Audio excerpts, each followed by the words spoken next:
Bobby was extremely passionate about his role, okay?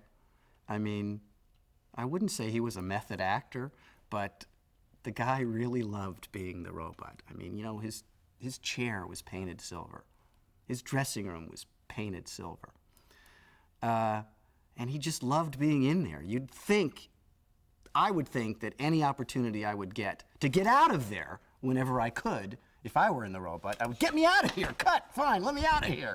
You know, Bobby was very comfortable in there, and he did a fantastic job as the robot. I mean, I can't sing his praises highly enough as the actor that he was inside there, because not only did he have to memorize and give us all of the dialogue, he had to do the technical stuff at the same time, plus be inside this, you know, fiberglass shell, plus at many times carry the burden of like hundreds of pounds on his shoulders and still be able to act. I mean, he's an unsung hero of the 60s. But he did get a little overly passionate, I think, about the robot. So one day, Mark Goddard and I used to constantly goof around. We used to steal producers' golf carts and drive them out to the moat on the back lot and throw them in the water. I mean, I can't get sued for that now, can I?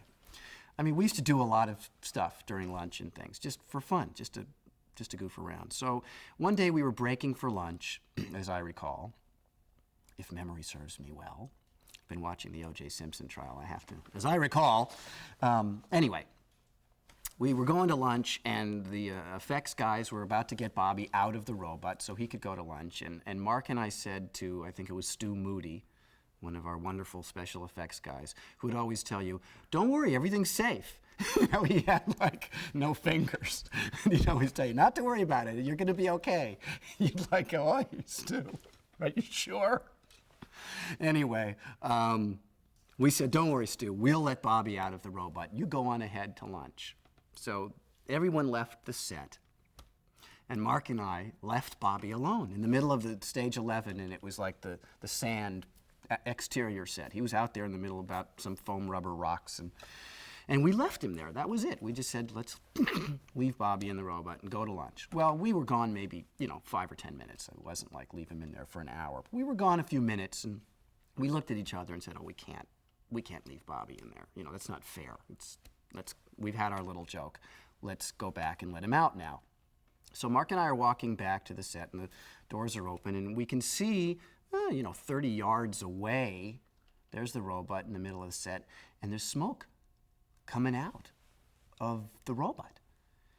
And Mark and I look at each other like, oh my God, like what if one of those wires inside, maybe Bobby was trying to get out and one of these wires fell down and like burnt him to a crisp, he's sizzled, he's electrified, and oh my, we've killed him, we've electrocuted him. We start running to the robot thinking, oh, this is like beyond bad. This is like we've like killed Bobby May or something here. We're really upset. We start to get the thing out of the bubble. Here's Bobby May holding a little pen flashlight, smoking a cigar, not a cigarette, he's smoking a cigar. He's holding a pen flashlight and he's reading the Hollywood Reporter. Could have been the Variety, but he's sitting there reading a trade, smoking a cigar with a pen flashlight. He's happy as a clam. He's totally fine that he's in the robot. It's like, oh, hi, Mark. Hi, Bill.